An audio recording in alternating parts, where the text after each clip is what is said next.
Breaking news आहे टंडो मस्ती वेझो ॻोठ अरबाब अली चना में 3 मासूम ॿारड़ा पुरस्कार नमूने बीमारी सबब घुमण फिरण खां लाचार आहिनि। वारसनि पारां पोलियो जो शक ज़ाहिर कयो वियो आहे। जी नाज़रीन, अवांखे आगाही ॾेई रहिया आहियूं। नीगर ज़फर अली चना, अयान अली नारेजो ऐं ॿारड़ी सवेरा नारेजो जे वारसनि पारां सिहत खाते खां डॉक्टरनि जी टीम मोकिले चकास लाइ जुज़ा वठण जो मुतालबो कयो आहे।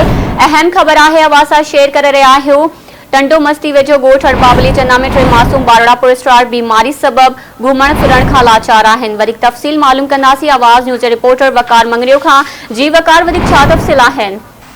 जी बिल्कुल, मां तव्हांखे ॿुधाईंदो हलां। टंडो मस्ती वेझो ॻोठ आहे, ॻोठ अरबाब अली चना, जिते सिहत खाते जी नाअहलीअ सबब 3 मासूम ॿारड़ा पुरस्कार बीमारीअ में मुब्तला आहिनि, हलण घुमण खां लाचार बणियल आहिनि। वारसनि पारां पोलियो जो शक ज़ाहिर कयो वियो आहे।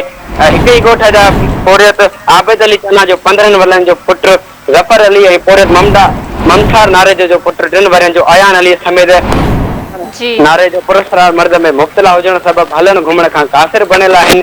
मां तव्हांखे ॿुधाईंदो हलां त हिन ॻोठ में केतिरा इहे केस ज़ाहिर थिया आहिनि, पर सिहत खाते जी नाअहली सबब ऐं DSO खैरपुर रहमतुल्लाह सोलंकी जी बदतरीन नाअहलीअ सबब हिते केस जेके वधनि पिया, जॾहिं त सिहत खाते माना कन लाटार करे छॾी आहे। अपडेट करण लाइ